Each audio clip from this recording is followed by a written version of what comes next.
Using the conservation of energy, we'll have the general conservation of energy formula.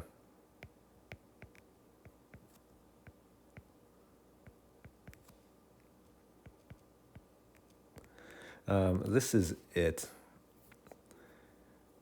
This is in the more compact form. Now, we're going to assume there's no non-conservative forces acting here. There's no air resistance in there. We'll assume it's inside of a vacuum or something where there's very little air resistance.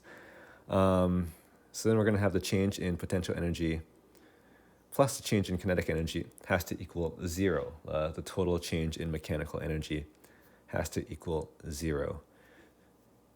Now I'm going to implement the formula for voltage. So voltage, if you recall, was the change in electric potential energy divided by the charge. So rearranging this a bit, the change in potential energy will just be the charge times the voltage.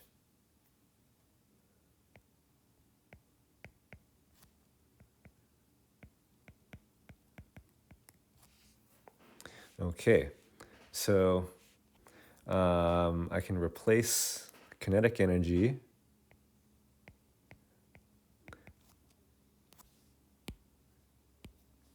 I'll start by replacing it with K2 minus K1. That's delta K. However, this proton starts at rest, so K1 is just 0.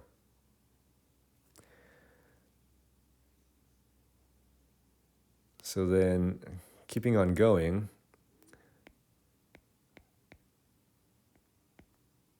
half mv squared would be the formula for kinetic energy. And then I'll rearrange the whole thing for the speed. So at the end of the day, it's going to be square rooted of negative 2q voltage over mass. Okay, so you can check the rearranging on your own. That's what I came up with. In terms of putting the values in, this is a proton, so its Q value is positive 1.60 times 10 to the negative 19 coulombs. The voltage, it says 200 volts, but we have to, when we apply it into this formula, we have to get the positive versus the negative right. We have to look at which way the particle is going in the plates. So it's going away from the positive plate and towards the negative plate. The voltage in this situation is actually a negative voltage. You can go back to one of our slides from the notes. Any particles going from the positive to negative plate, no matter whether it's a positively charged particle or a negatively charged particle, the voltage is going to be negative. So I'm actually going to be plugging in negative 200 volts. And then the mass of a proton, it's in the useful values document.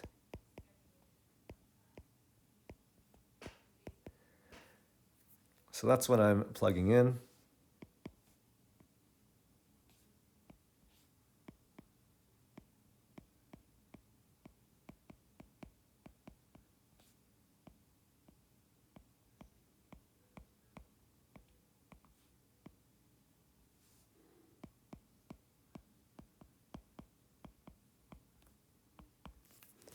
Okay, so let's see what we come out with.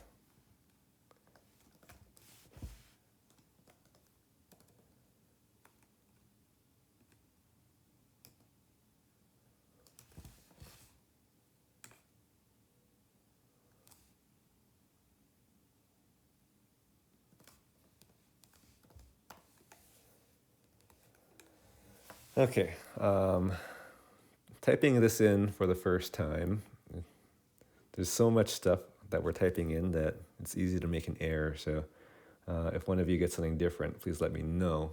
But I'm getting 1.96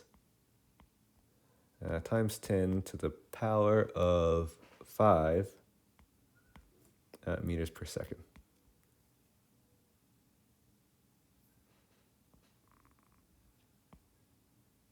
Well, you know what? We're gonna do this all over again using dynamics anyway for part B. So we'll see if we get the same thing.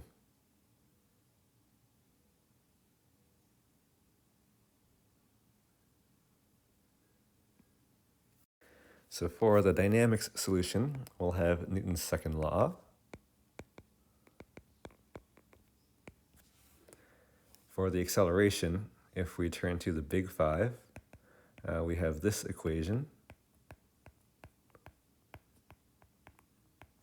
as the fifth one, where it starts at rest, v1 is 0. So the acceleration would be the final velocity squared over 2 times the displacement. So I will replace the acceleration with that expression.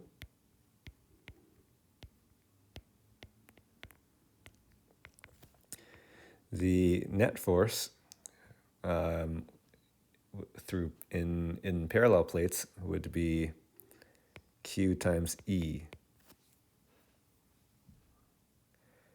So in class, we came up with a relationship between the electric field, the voltage, and the distance separating the parallel plates.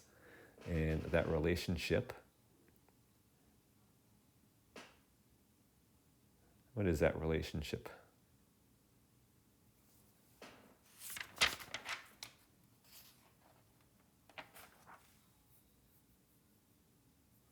The voltage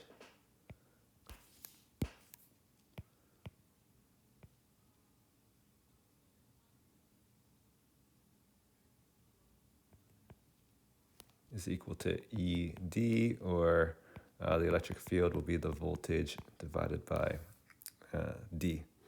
All right, so I'll replace the electric field with that expression.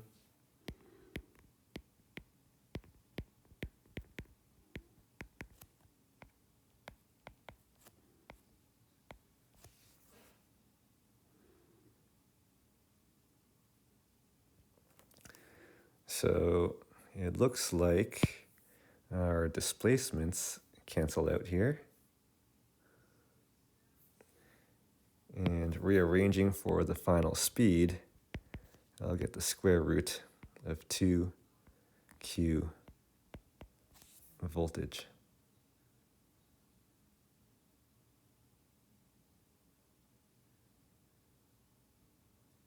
Oh, and there's a mass.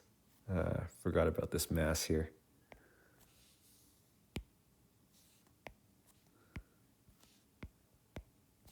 All right.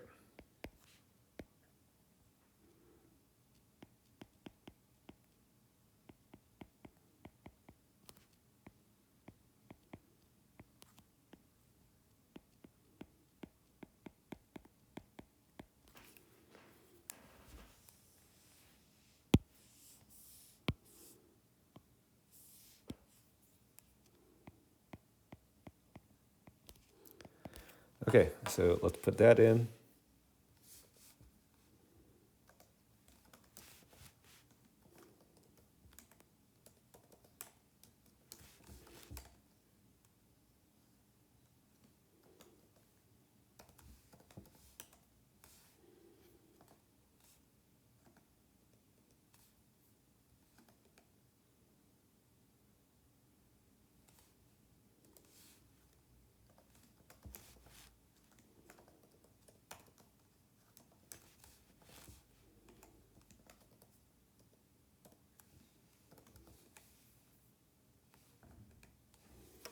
All right, so coming up with the same thing.